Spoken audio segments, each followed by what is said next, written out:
Assalamualaikum warahmatullahi wabarakatuh. Kelompok kami akan menjelaskan kinesiologi dan biomekanika dalam olahraga renang, yaitu khususnya gaya dada. Sebelum kita memulai kegiatan, alangkah baiknya kita melakukan pemanasan terlebih dahulu agar terhindar dari cedera atau hal-hal yang tidak diinginkan selama melakukan kegiatan.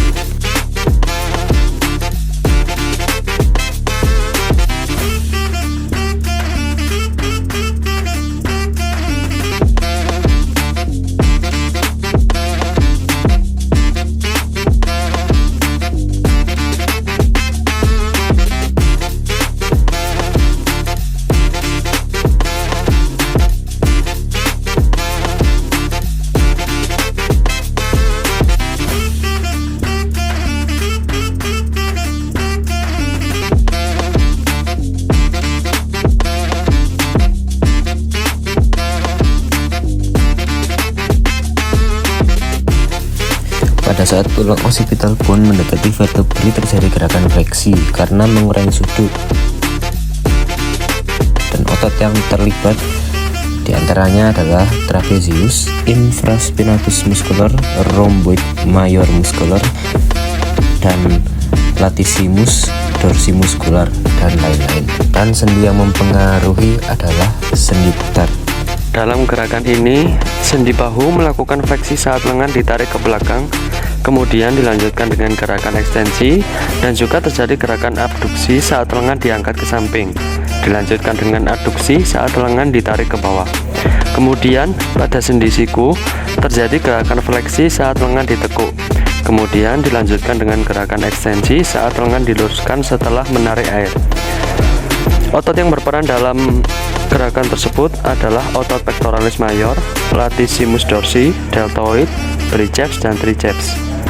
Tulang yang terlibat diantaranya adalah tulang humerus, tulang clavicula, tulang scapula, dan tulang radius ulna.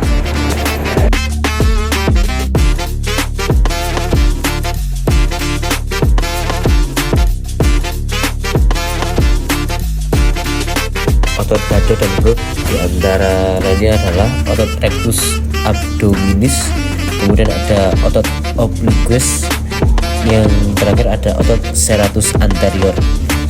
Kemudian di bagian tulang dada dan punggung, tulang sternum atau tajuk pedang memberikan tempat melekatnya otot-otot yang membantu gerakan lengan dan stabilitas tubuh.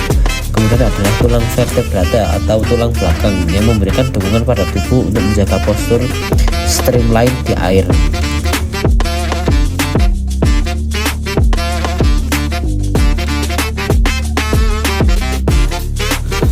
Pada bagian kaki, sendi lutut terjadi gerakan fleksi saat kaki ditekuk saat menendang.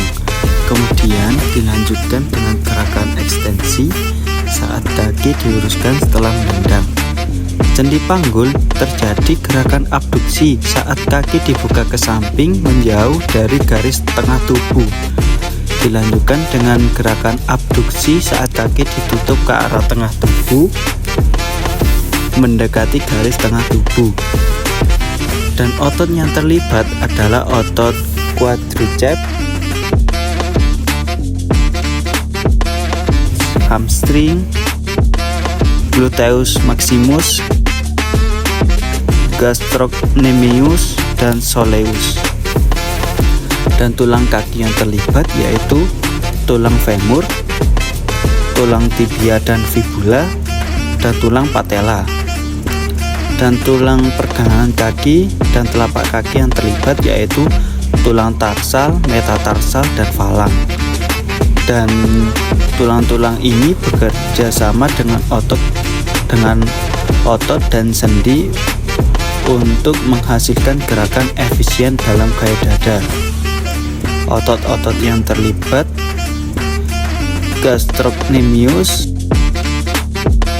soleus, tibialis, posterior fibularis longus, dan brevis, yang berperan dalam gerakan fleksi plantar dan inversi eversi.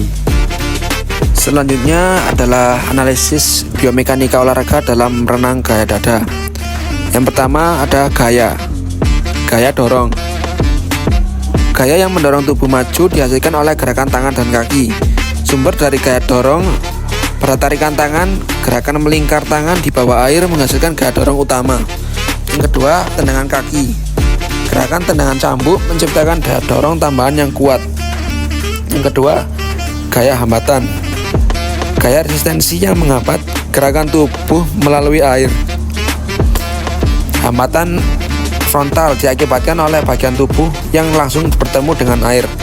Yang kedua, hambatan gesekan terjadi karena air bergesekan dengan permukaan tubuh. Yang ketiga, hambatan gelombang diakibatkan oleh gangguan permukaan air yang dibuat perenang. Yang ketiga, ada gaya apung. Gaya yang bekerja ke atas melawan gravitasi yang membuat tubuh terapung di air.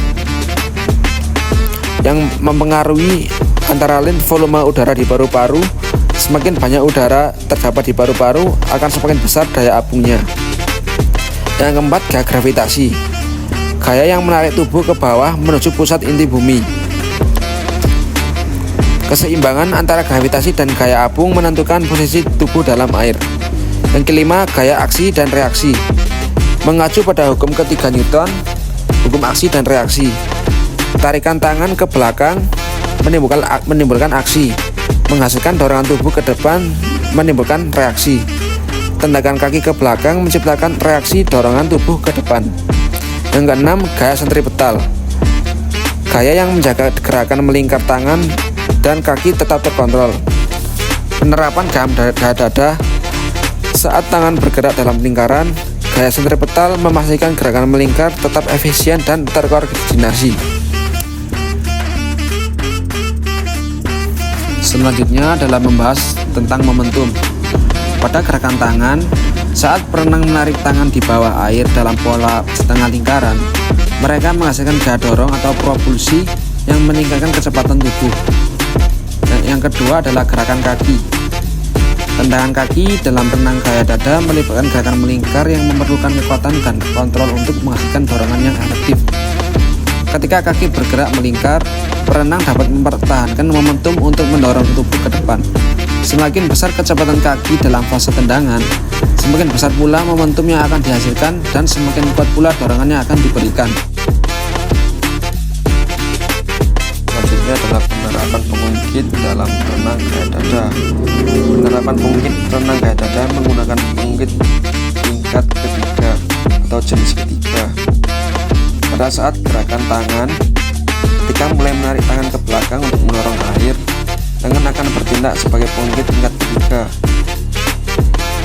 Sendi bahu sebagai tumpuannya, otot lengan adalah gaya, dan air yang didorong adalah sebagai beban.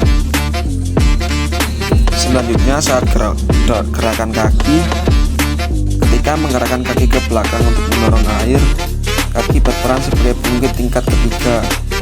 Sendi lutut sebagai tumpuannya, otot betis adalah gaya, dan air yang didorong adalah beban. Selanjutnya adalah menghitung kecepatan, jarak, dan waktu. Rumus dari menghitung kecepatan yaitu V sama dengan S per T, yang berarti S sama dengan 50 M per 74 S sebagai detik. Hasil diperoleh yaitu 0,67 km per jam. Selanjutnya menghitung jarak.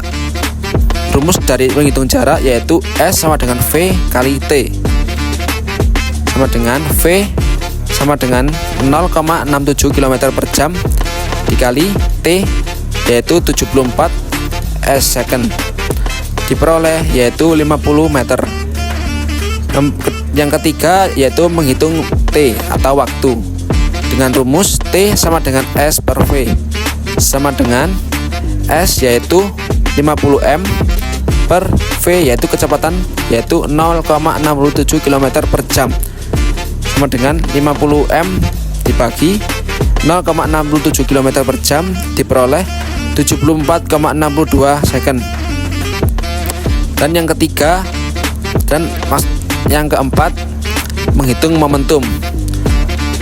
Menghitung momentum menggunakan rumus P sama dengan M kali V, di mana M adalah berat massa tubuh, yaitu 69 kg dikali V yaitu kecepatan sebesar 0,67 km per jam diperoleh 46,23 kg per meter per second.